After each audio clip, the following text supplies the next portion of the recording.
হিসেবে বলতে চাই, আজকে যে তিনজন এসে মিলল, এই তিনজন তো আমি জন্মের পর থেকেই দেখতেছি। এখন এই কাইচ্চা তারা কেন করে তারাই জানে, আমি জানি না।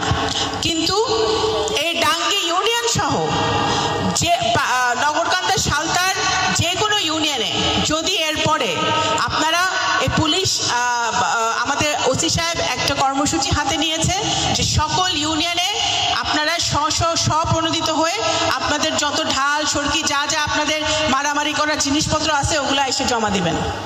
দিছে না, একটা কর্মসূচি দিছে তো, এগুলো আপনাদের আমলে নিতে হবে। যদি আমলে না নেন, আমি শামা ওবায়েদ, আমার বাপ বাইচা থাকতে আপনারা কিন্তু এটা করেন নাই। আপনারা, আমার বাপ মারা গেছে 17-18 বছর হয়ে গেছে। এখন যদি আপনারা এই ঢাল সরকি ছাইরা সবাই মিলে একসাথে থাকতে পারেন, আমি তো খুশি হবই।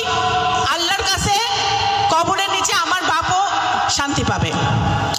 সুতরাং আপনারা যারা সবসময় আমার বাবার কথা বলেন, আমার বাবার নাম নেন, অন্তত এই মরা মানুষের কথা চিন্তা করে, এই মৃত ব্যক্তিটি যিনি সারা জীবন উনি নগরকান্দা সালতা ছাড়া কিছু বুঝে নাই, ফরিদপুর ছাড়া কিছু বুঝে নাই, আপনাদের জন্য ওনার জীবনটা বিলাই দিছে, ওনার কথা চিন্তা করে হলেও আপনাদের ভবিষ্যৎ প্রজন্ম, আপনারা তো চান না যে আপনাদের ছেলেমেয়েরাও এরকম মারামারি করুক, নাতিপুতিরাও এরকম মারামারি করুক, আপনারা সেটা চান না।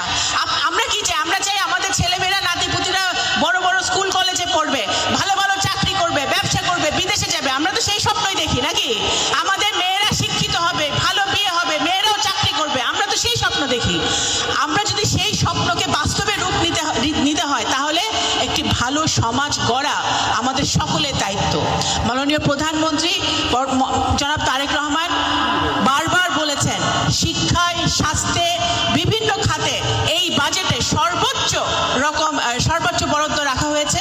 কারণ আমি মনে করি আমাদের প্রত্যেকটি ছেলেরা, যুবকরা, যুবতীরা, আমাদের ছেলেমেয়েরা যত শিক্ষিত হবে, তত আমাদের শিক্ষার হার যত বাড়বে, ততই আমাদের মাদক থেকে দূরে থাকবো আমরা, ততই আমাদের বাল্যবিবাহ রোধ হবে এবং সকল অসামাজিক কাজ আমাদের রোধ হবে।